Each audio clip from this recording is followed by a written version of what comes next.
Weber, the head of Ripple Impact and vice president of social impact and sustainability for Ripple. Ripple is fundamentally a fintech that uses new innovative technologies such as blockchain and crypto to improve financial services. They are focused on real-world use cases to create value for businesses, for example, cross-border payments. Here's Ken talking about Ripple Impact's 4 pillars of focus, as well as a deeper look into how Ripple is helping with financial inclusion. Integrated into everything that the company does, and literally everyone within the company is a collaborator and is welcome to participate and contribute to the impact work that we're doing. There are, of course, independent foundations that champion the XRP Ledger and XRP, the development community full of engineers and entrepreneurs who are using XRP Ledger to build their businesses and products and services. Welcome to Token Topics, everyone. XRP is the main topic of the video. Let's dive into some great info as we hear words from the Vice President of Social Impact and Sustainability of Ripple.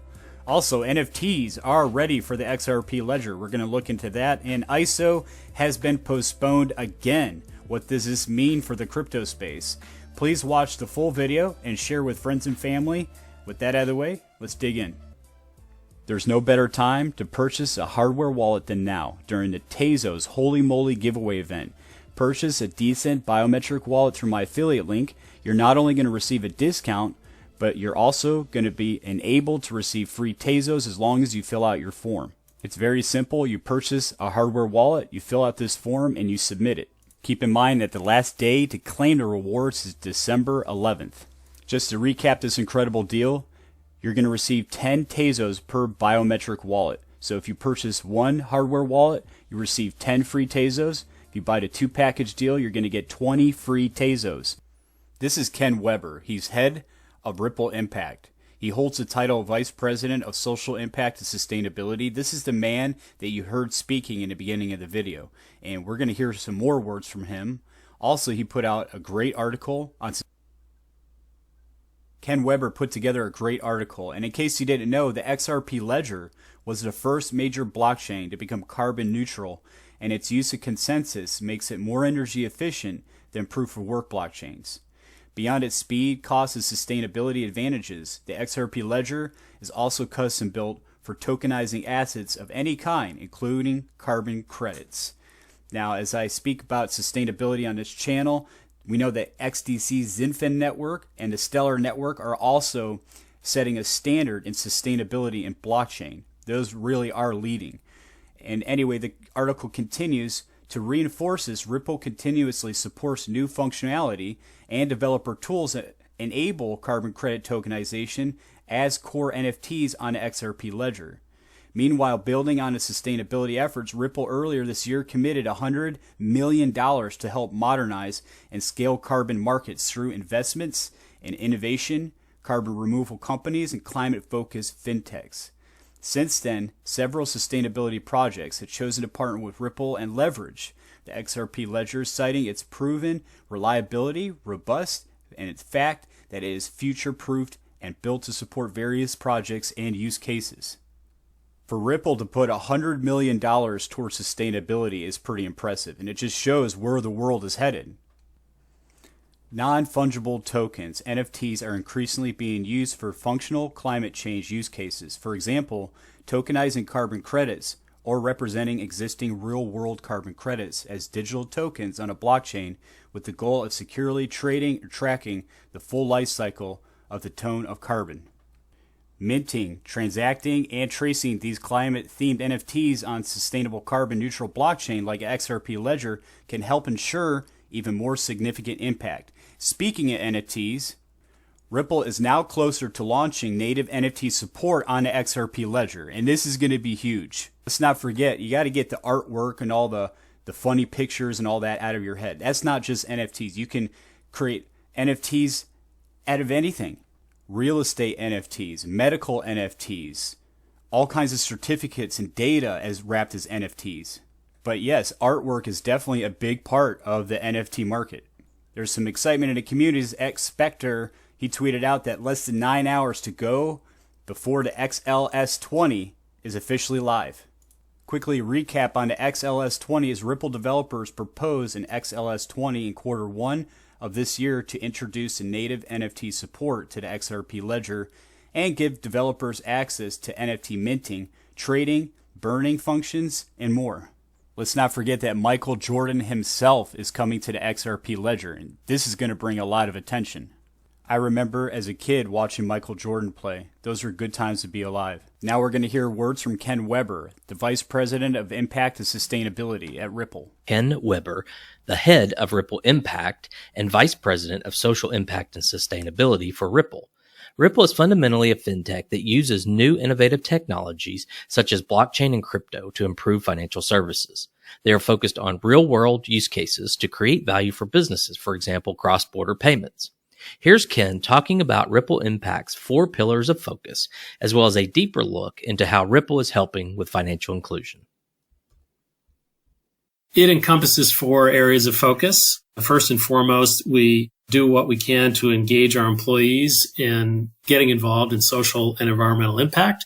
That could be at the community level, where our employees live and work, but we're also putting in front of them generous donation matching, lots of opportunities to volunteer, and we try to put cause-related content in front of employees, both live and virtually, around the big global issues and the issues that we care about as a company. The second pillar is around the application of financial technology to accelerate and expand financial inclusion globally, and I can say more about that later. The third pillar that we focus on is sustainability and climate. We are a company that cares very much about the fight to limit climate change, to mitigate climate change. It's one of the big issues of the day. And finally, Ripple Impact is responsible for our research and innovation programs. And mostly those are encompassed in something called UBRI, which stands for the University Blockchain Research Initiative. And that is a network of some 50 universities globally, business schools, engineering schools, law schools, all of whom are creating courses and doing technology development innovation around blockchain and crypto and fintech in general. And how did you end up in this leadership role of Ripple Impact? I've been working at the intersection of tech and innovation and social and environmental impact for most of my career. I'm lucky enough to know some of the Ripple founders and builders, and they asked me to come and work with other Ripplers on setting up this university research and innovation network. And over the course of working on that for about a year, I became involved in some of the more traditional sort of corporate philanthropic activities. And about 5 years ago, very early for a company of Ripple's size and stage, we decided to formalize Ripple's focus on impact and to create a team internally that worked on these 3 or 4 areas of focus. And today we're going to focus on one of those pillars that you mentioned. Obviously, that's financial inclusion. So how does financial inclusion fit into what the company is doing? So it's very central to what we do. Part of Ripple's founding idea was actually to democratize financial services. Our founder, Chris Larsen, sometimes talks about making globalization work for everyone, completing globalization. So what we're doing from a business standpoint is improving both individual and household economics through things like faster, cheaper, more reliable remittances. But we're also doing what we can through philanthropic funding and partnerships with nonprofits, central banks, universities, and even the Vatican. Generally partners who are interested in finally moving the needle on financial inclusion with big, bold applications of fintech. This stuff is hugely important to our founder, Chris Larsen, as mentioned, but it's also important to our board, our CEO, Brad Garlinghouse, and the entire leadership team. And we have a great swell of grassroots support within the rank and file of Ripple employees, many of whom are actively involved in this work. From our point of view, there are nearly 4 billion adults who are either underbanked, including hundreds of millions of migrant workers, or entirely unbanked, including many who are temporarily unbanked because of conflicts or climate change. We're realistic about the role of fintech and the role of one fintech in turning the tide on such a persistent and sizable problem like financial exclusion. But we believe that for the people in the middle, the bankable adults in the middle, there's a lot that can be done to improve their livelihoods and their participation in the formal financial system. And for the top quarter or third, if you will, of the 1.5 to 1.7 billion who are considered unbanked, we think that there are pathways into formal financial services many of which are enabled by blockchain and cryptocurrency. It sounds like the whole financial inclusion within the company is kind of built into the culture.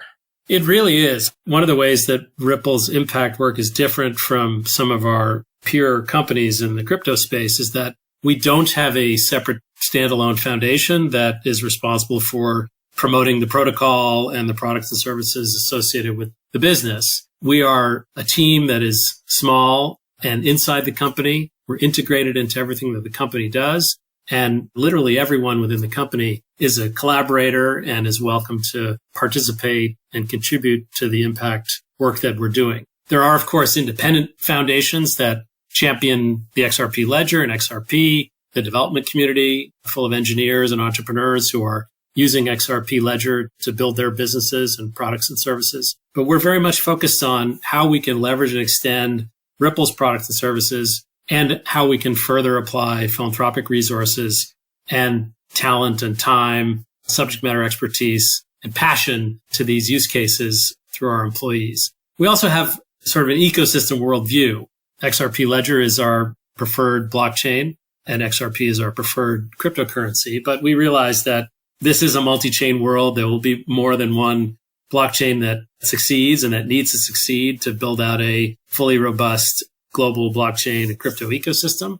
We believe collaboration is necessary and good, particularly as you go after use cases that impact hundreds of millions or even billions of people. Now for some bummer news. SWIFT delays ISO 2022 migration until March of next year.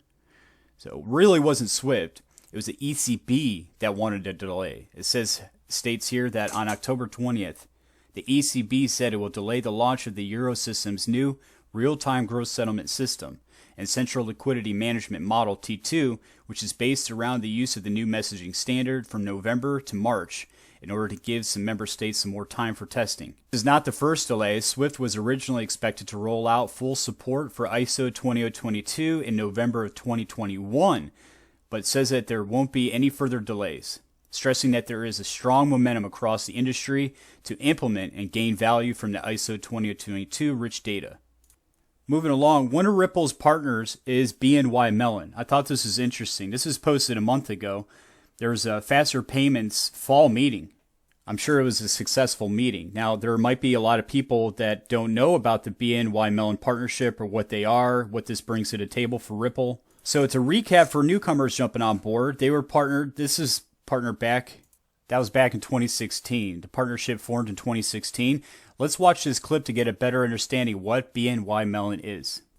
So what is BNY Mellon? Let's start a little bit with who we are. We view ourselves at BNY Mellon as really the investment company for the world. And when you see some of these numbers, they should jump off the page. 37.3 trillion in assets under custody, 2 trillion of assets under management, and we're global. So we are a firm headquartered in New York with a rich and deep presence in the US, but you can see how vast that presence is across the globe. And we really can bring together the best thoughts and the greatest investment ideas that originate not only here in North America, but across the planet. So on the previous slide, you saw a number of over 47,000 employees. We can't have an employee force delivering for clients that isn't built around diversity and inclusion. And that's a really important mission at BNY Mellon. It's imperative for us to bring in diverse thoughts and talent to the organization. And we pride ourselves on having a leadership structure built upon that diversity and inclusion. Well, everyone, that's all I have for the video. What are your thoughts about the ISO standard date moved, and what do you think that will do to the price of XRP? Do you believe that a settlement is coming soon? What are your thoughts on that? Please smash the like and subscribe for future videos. I want to say thanks for watching Token Topics. Stay safe, everyone.